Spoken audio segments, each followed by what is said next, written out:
Hey there, I'm Mike Dunn with Gaming Trend here at Gen Con 2023, and I've got Johnny O'Neill, Hi. the president of Brotherwise Games here, and he's going to tell us about his buddy here. Yeah, this is my pal King Croak. We've been going steady for about 10 years. He and I got our start with Boss Monster, which was a game that my brother and I made just for fun. We put it on Kickstarter, did better than we could have possibly hoped, so we started making it for real, and that became a job for us. So for a few years, it was just something we did as a side hustle, and then we realized this isn't going anywhere. This is something we could keep doing. We made a game called Unearth with some of the proceeds from Boss Monster. Had a good experience with that, and then sort of expanded from there. So we now have a full library of all sorts of different games. Boss Monster is still one of our biggest hits, and this year we're celebrating the 10th anniversary with a 10th anniversary edition with a new game in our Overboss line, which is kind of itself a spin-off of a spin-off of Boss Monster. Excellent. As well as a new kart racing game called Dungeon Kart, which is hitting Kickstarter in a couple weeks. Wow. So it's like a year of Boss Monster for us. So you've just been taking it easy. That's Yeah, what you you're know. telling me. Yeah. Okay. Awesome. Well, so this is the main character from Boss Monster, right? Yes. Okay, the main boss. Yes. So tell us a little bit about the new version of Boss Monster. I know it's the 10th anniversary. Did you add any new bells and whistles? Yeah, we went back, and this is a game we made 10 years ago. Standards were a little different then.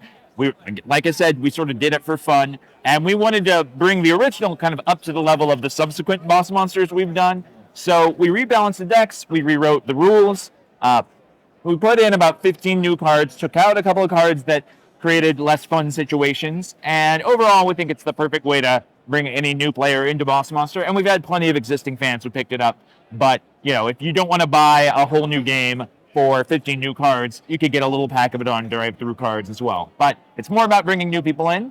It's a game that sold 1 million units, and during this convention, I've had a dozen people walk up to me and say, hey, this is the game that got me into hobby gaming. And that's like my favorite thing to hear. And so we wanted to make sure we gave it a little extra love. But we've got a lot of other games as well these days, and we're just lucky to be doing this for a living full time now. Awesome.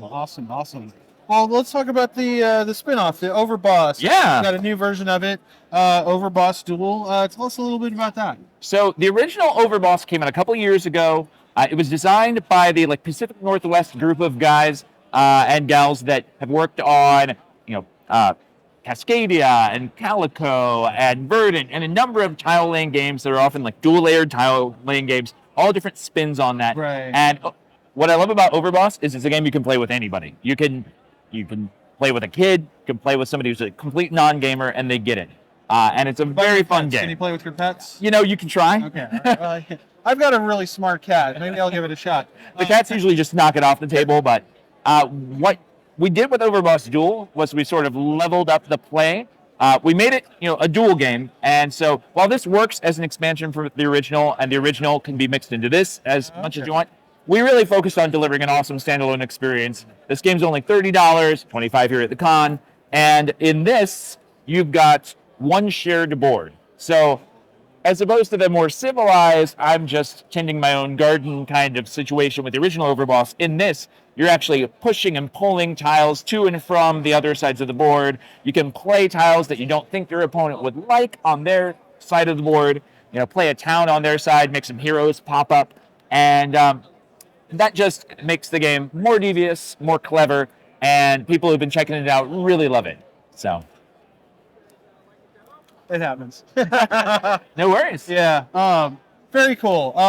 And that's a very popular thing right now is dual games, two-player games. Yeah. There's been a lot of popularity with Splendor Duel and a lot of those. So that looks pretty cool. That looks very awesome. Yeah, I mean, we brought a ton of this to the convention, and we're probably going to sell out of all of it. So it's one that we couldn't be happier with how it's doing. Though the one we sold out of first was Castles by the Sea. And so this is this is a really unique game. In this game, you're building sandcastles out of little wooden blocks. My favorite summary of this came from Watch It Played. They called it Santorini meets Tiny Towns. And Wow. that's a very apt description. You're building in 3 dimensions in a way that I can't think of really many games other than Santorini that Right. have that kind of puzzly 3 dimensional spatial awareness play. But then you're also doing some of the things you might associate with like a tile laying game or sort of a follow the pattern sort of game. And you're doing it all on a board that's constantly being circled by hazards like a giant baby who walks and takes away your little sandcastle man, or a dog, or a kite. So the idea is that you're these little guys who are shorelings, Like the burrowers. exactly like The that. books and yeah, okay. So I might be dating myself there. no, absolutely. I mean, and we've got this very cool Studio Ghibli-esque art by artist named Mark Yeah, that's Wong. gorgeous. So yeah, and this one we sold out. We had more shipped in overnight. We sold out immediately again, but it will be at retail in just like another month in Okay, September. awesome. Yeah. And local game stores, I assume. At local game stores, yeah. Probably available on your website. Yeah, though we do most of our sales through local game stores. Okay, Yeah. okay, good to know. Good to know. Yeah. Excellent. I think there's one other thing you were talking about. Yeah, What we've was got. it? Well, I mentioned Dungeon Kart, which is like Yes, a kart the racing kart game, game. yes. That is a ton of fun.